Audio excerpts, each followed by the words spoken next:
Hi, welcome to Neuroverse A podcast hosted by Clara. and Carolina, where we discuss all matters from neuroscience to philosophy and beyond. Today's episode is on the mind-muscle connection Ooh. with a special guest, Jubilent Amalendran. Hello. Would you like to introduce yourself? Sure. So yeah, my name is Jubilent, and I'm transitioning between being a medical student and a junior doctor. I have no credentials whatsoever to discuss the mind-muscle connection. Apart from that, I've been involved in some form of physical training for the last 8 years. And yeah, so the mind-muscle connection is a term I've heard been thrown about, but not really explored until recently. Mm-hmm. And yeah, I thought maybe today we can talk about what it could mean and its relevance in how we move and exploring how movement can be quite a philosophical concept. Ooh, indeed. So why don't you explain a little bit about how the mind is connected to muscle and perhaps where the brain fits in as well. Yeah. Exactly. So the context in which I've heard mind-muscle connection has actually been from the bodybuilding community. I've never actually been into bodybuilding, but Yeah. I think if you search mind-muscle connection just into Google, the top searches, don't actually come from PubMed. Yeah. They come from bodybuilding forums with very little scientific evidence and not very clear definition as to what it means. And I don't really want to talk too much about mind because I don't... What is that? Yeah. That would be... Let's not make it more complex than it already is. Precisely. But I thought perhaps we could start from brain-muscle connection because obviously Yes. there's a lot of anatomical and physiological evidence which reveals how the cortex is connected to our sarcomeres, our muscle fibres. So perhaps... should we go over some basic anatomy for our Yes, listeners? let's do that. So, the discrete motor pathway that we're taught, at least in medical school and probably in anatomy related degrees as well, starts at the motor cortex, which is if you divide the brain from the central sulcus, sort of the region just anterior to the central sulcus, that's where the motor cortex resides. And the motor pathway is comprised of two neurons, essentially, the first and second order, which are respectively known as the upper motor neuron and lower motor neurons. So the cell bodies of the upper motor neurons lie in the cortex, and they send their axons down through the brain, through the brain stem as well, which is quite a significant region for other matters. And so we still have the upper motor neuron and its axon, and it travels so far down the spinal cord, and the spinal cord is probably the thickness of your index finger, and it contains billions of neurons. So impressive. Yeah. I know, Clara, you're not a huge fan of the spinal cord. I quite like the brain. Yeah. But I can't deny its significant purpose Indeed. in so many functions, such as motor function. Exactly, because the cell bodies of the lower motor neurons reside in the spinal cord. And those are the second order. Those are the neurons. second order neurons in the pathway. And then the cell body projects its axon out of the spinal cord into the peripheral nerve, which innervates So the activates. Muscles. Yeah. Yeah, what I find cool is Charles Sherrington, who won the Nobel Prize. He described this pathway from the motor cortex to the spinal cord lower motor neurons as the final common pathway, because he said that regardless of what the inputs are to a human, essentially, the output is through these lower motor neurons into movement, which is actually so true. Yeah, exactly. And yeah, Sherrington's a cool guy, definitely. But yeah, so this I think relates to something you've said previously, Carolina, about where something ends and something begins. Yeah. Because obviously we see movement, you know, when others move, that's what we see. Yeah. And we obviously think about it as coming from the muscle.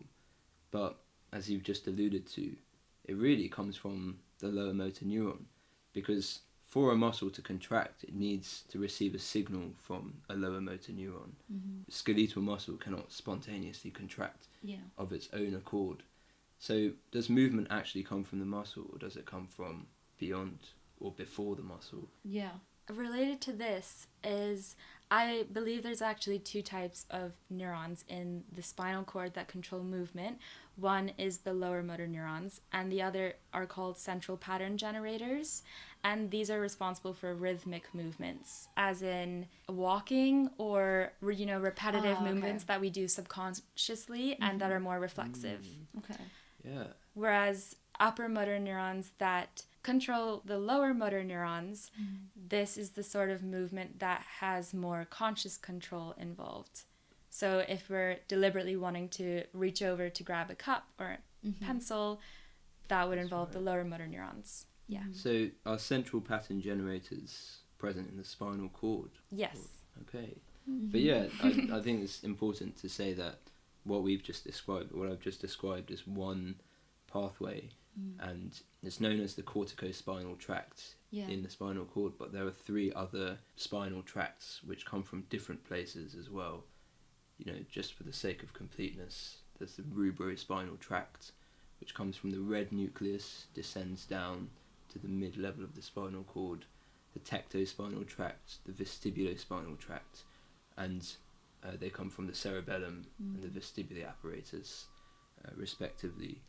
But you know, I think for today's discussion, the mind-muscle connection, we'd consider that as deliberate movement, and you know, other pathways and tracts modulate our movement, but where we have control, where we have the ability to express, I think comes from the corticospinal tract.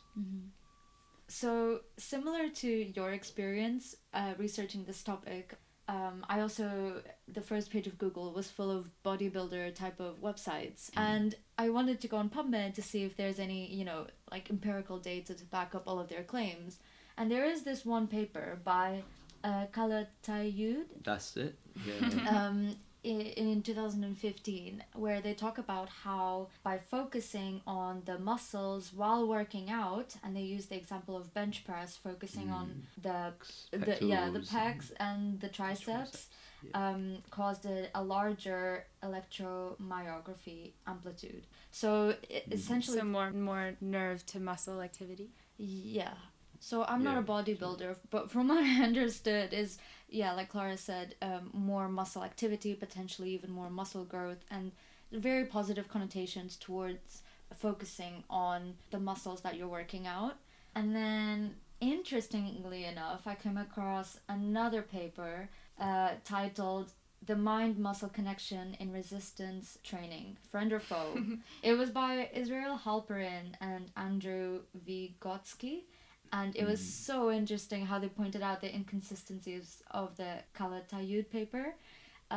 So essentially, the Calatayud paper has a very strong focus on shifting your attention to the internal muscles, whereas the Halperin and Vygotsky paper pointed out that focusing to external environment may also have a positive, may lead to a positive performance, as well as they pointed out the inconsistency of Calatayud, who said that focusing on the muscles may lead to faster recovery and just greater performance in general.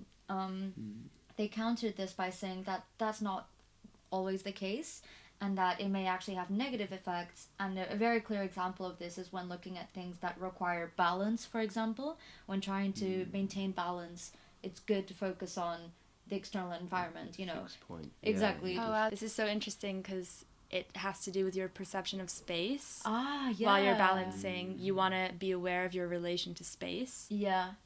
It is interesting. Place those. Something I want to mention related to this is when talking about balance, I think a key point is that motor control, or the control of our muscles, is not only for really, huge movements or bodybuilding, but also just for the simplest things like posture and keeping ourselves upright. Yeah, I completely agree. And we obviously have been talking about the mind-muscle connection in the context of sporty activities or strength training. Yeah. But it's just as relevant in playing a musical instrument. It's the example I was thinking of. There's a huge degree of physicality to it. And as somebody who plays an instrument, I've experienced times where I've focused on how I play when I practice compared to focused on the music. Yeah. And both have their advantages. But then I was thinking about it, and actually there's a huge parallel in terms of strength training too, in that movement is a skill. And it's not just something that we do. I think it's less relevant for people who train in yoga or dance, such as yourselves. I think it still plays a role with like muscle memory type of thing, Yeah, but as in, what I mean is when people go to the gym and lift weights, they're just thinking about the weights. Yeah. And they're not, anecdotally, I've seen many people at the gym sort of mindlessly lift weights, especially if they're on their phone, like in between their sets. I just think, if you apply focus and attention to the activity that you're doing, whether it be lifting weights or yoga or dance or practicing an instrument, you will reap more gains. Yeah. And it also, mindful movement makes it a sort of meditation. Yeah. So, yeah. I was gonna, following on from what you said, both of you said, I wanted to also counter this paper countering the original paper. So, like you said, exactly, meditation, and how perhaps, focusing on specific body parts is a good way to be in touch with the present. And tying back into top down and bottom up, it's a good way to filter out the external environment and having more control of bottom up processes. For any listeners that haven't listened to our previous episodes, so bottom up is essentially external stimuli entering the body, so it's going up into the brain, and top down is usually internal stimuli, such as recalling a memory. The conscious control of your output. Yeah. Such as movement. Yeah. So even though the Catalunya paper does make a lot of assumptions, I don't think that we can totally dismiss the benefits of focusing on the movement or the body or the meditative practice you're having at the moment or the music you're playing. Yeah. I think attributing focus and attention to specific elements of it can help filter out the bottom-up process, which may in turn consolidate your top-down processes and just have a more mindful and potentially a more solid consolidation of the activity that you're doing.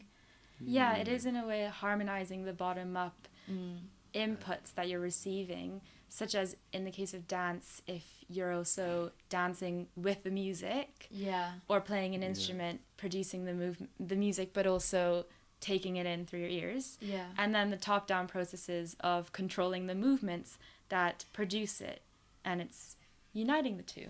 Yeah, that's a great point. So there's a paper by Schoenfeld published in 2018, and they actually found that in a resistance training exercise, participants who had what they called an internal focus, which is focusing on the muscle contraction during an exercise, they had greater increases in muscle flexion strength and an increase in the size of the muscle than participants who had what they called an external focus, which is focusing on the outcome of the exercise. But what I found particularly interesting was this was only the case, or the results were only significant for exercises of the upper limbs. So they did the elbow flexion exercise, and but did a leg extension. They did a leg extension one that used the quadriceps, and they didn't find significant differences for this. And so they hypothesized that humans use because we use our upper bodies more for fine motor control and things such as gripping or hand gestures, like I'm doing now, lots of. Because of this, they have a reduced ability to develop a mind-muscle connection with our lower body, they as in humans, and an increased ability to develop a mind-muscle connection for our upper body. Wow, so interesting. Yeah. I think what it suggests phylogenetically as well is that the rubrospinal tract, which I mentioned earlier, coming from the red nucleus in the brainstem. What is that in charge of? It helps with certain posturing of flexors. But yeah, it terminates before it reaches the lower limbs. So I think that also has some role to do with why perhaps this effect was better or only present in the upper limb rather than the lower limb. That's so interesting. That's really true. And yeah, what makes humans quite unique is our fine motor ability. But I think something you were saying earlier, Carolina, triggered what I wanted to say about mind-muscle connection being bi-directional. So it's not just top-down process. It certainly is a bottom-up process. And so yeah, when you focus on a muscle during a movement, what that really means is your stretch receptors and your proprioceptive receptors are sending signals up. And those are in your muscle. Which are in your muscle, yeah. They're sending signals up into your brain, notably the somatosensory cortex. Yeah. So there is this bidirectionalism. And I'm curious as to how different practices may be more expressive. For example, I think dance is predominantly an expressive movement practice. You're performing. Yeah. Whereas, correct me if I'm wrong or you disagree, but perhaps something like yoga is more impressive. There's not necessarily a performance element to it. It's a very personal practice.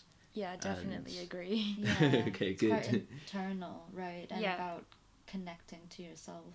Yeah, it's definitely not a performance. Yeah, definitely. Interesting. And in my current movement practice now, I try and incorporate both elements. So I definitely want to show off sometimes. Yeah, exactly. No, I'm not afraid to by admit. your movement practices? As in the training that I do now is predominantly calisthenics, so body weight exercise and gymnastic rings. But that's the performance aspect. Okay. And then I do also train with weights. But that's, I think, the bottom up process that we've alluded to. I train to help me with my bodyweight practice, but more as an introspective practice. So every rep is an opportunity to not only feel your body at work, but also to meditate as well, to watch how your mind reacts, or how do you react to the difficulty of lifting a weight. And there's value in both. And exactly as you guys have said, the union of the bottom-up and the top-down processes are what I think complete the mind-muscle connection, or at least the brain-muscle connection for now, because we haven't yet gone into what mind-muscle could mean. Wait, I had a question related to that. What do you think is the benefits of practicing having more top-down control of our movement and practicing exercises in this way, where we exert this conscious control? Well, I actually think that the only way we express our mind is through somatic motor control. Like Sherrington said. Yeah. It's the final common pathway. So all outputs come through this, which is true because even speaking. Exactly. The first thing that came to my mind when I heard that was like, oh, but speaking is sound. And then I was like, no, it's actually movement. But it's movement, yeah. The other person takes it in as sound. That. Yeah. It's true. The only way to perceive someone else's internal state is through observing their external outputs. Yeah. Exactly. And the only external output we have control over is our muscle, and specifically our skeletal muscle, because we have muscles which are autonomically controlled too. Wait, yeah, I was gonna say, do we have that much control over our muscles? Like, to what extent? So, if something nice happens, you smile. You're sad, you frown. Some of those movements are involuntary. Sometimes you can't hide your facial expressions. That's true. but it's learned. It is learned. Or is it? I think it is. I think babies learn to Do you think so? mimic facial expressions. I swear I remember reading something about how some expressions are just innate and like no one teaches it. It just happens. Well, it is innate in that to humans, smiling equals happy, frowning equals sad. Like other animals have different meanings to their facial expressions. Yeah. But ultimately, facial expressions do Mirror. communicate our inner states. Yeah. So I believe we can learn to control it. For example, actors and actresses. That's true. Yeah, so perhaps there are at least 2 degrees of somatic voluntary control. One where there's an element of posture, including our facial expressions, are subconscious or, Involuntary. or less conscious, because I do think we still have some control over how we choose to express even our less totally controlled expressions, like including our posture and our facial expressions, especially actors. Yeah. But then the one thing that we still have complete control over is our gross movements, as in not disgusting, Large as in scale. gross motor. Like Not large, necessarily not fine. Okay, got it. Subtle, subtle movements. Our disgusting movements. Yeah. Yeah, that But- employ all of our limbs, or Yeah. like a great proportion of our muscles. Yeah. This reminded me that by practicing yoga asana, which is the physical practice of yoga, where you are practicing conscious control of your movement and also just being conscious of what's happening while you're moving and all of that, you're actually increasing your ability to control your inner state as well and your mind. And so, in a way, I don't know, this process of developing your mind-muscle connection, you're also just developing your mind. I guess we've discussed how it is a two-way thing. Yeah. But I feel this is a good way to think about how mind to muscle can also just influence mind itself. Mind itself, yeah. Yeah. And is this linked to the idea in yoga philosophy that the mind and body, sort of this one thing, Yes. combined? Through the practice of physical yoga, you do come to realize, or you practice, the unity of the mind and the body. So when you are moving your body, you are, in essence, moving the mind. Yes, exactly. I feel like That's maybe such a good way to put it, though. I feel like maybe that's a bit of a leap. I don't know if moving your body equals to moving your mind. Moving your body in a conscious way. Yeah, I think there is a great influence, but I'm not sure one equals the other. I'm just wary about using the word equal. But yeah, I suppose the other final thing I wanted to touch on is how, we see it in medical conditions as well, in psychiatric conditions, that people with psychiatric problems often exhibit unusual movement. And there is a spectrum. So in Oliver Sacks's book, River of Consciousness, which I think has been mentioned before, Indeed. Sacks talks about, he quotes Eugene Bloiler, a psychiatrist, describe how his patients move in a catatonic raptus, sort of fluctuating between states of catatonia, which are just immobility and very slow movement, to very sudden, uncontrolled exhibitions of superhuman strength. Not necessarily superhuman, but beyond what would be expected of their abilities. And I think that demonstrates this axis of mind and muscle. What type of disorders did his patients have? I'm not sure, I'm afraid.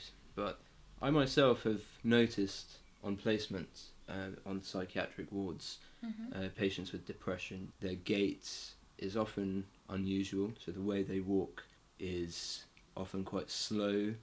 And again, I just think that shows movement is like a reflection of the mental state. Exactly. I was going to use that word. I think that's the best way to put it. It's a reflection, exactly. And then just one personal anecdote. I know you've sprained your ankle right now, Carolina. Yes.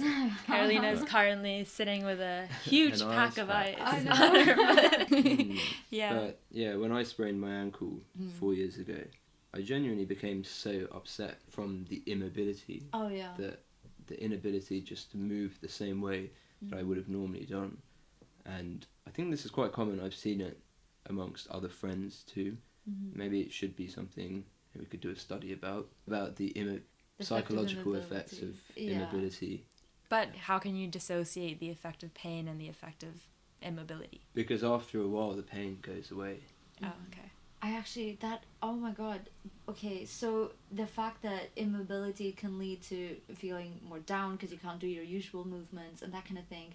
I actually just remembered something. So they showed that in people who have Botox on their face, it restricts their facial movements. It restricts their the muscle contractions and their facial expressions. And it shows in psychological studies that they become more psychopathic because they are unable to mirror or to express the normal emotive facial expressions. So because they have that inability, they themselves become a bit more like emotionless. So again, that's the way that muscle movement influences the mind. Oh my god! Wow! And also, that is really cool. There's another classic psychological study where I think they asked participants to adopt power postures. Yeah. Oh, yes. I've heard of this. Very classic TED talk. I forgot the name, but I think that's one other example. Yeah. Maybe in a more positive way. You're supposed to look at yourself in the mirror doing a power posture and to enhance Guys, yourself. we actually all are in a power posture right now. Yeah, in our own.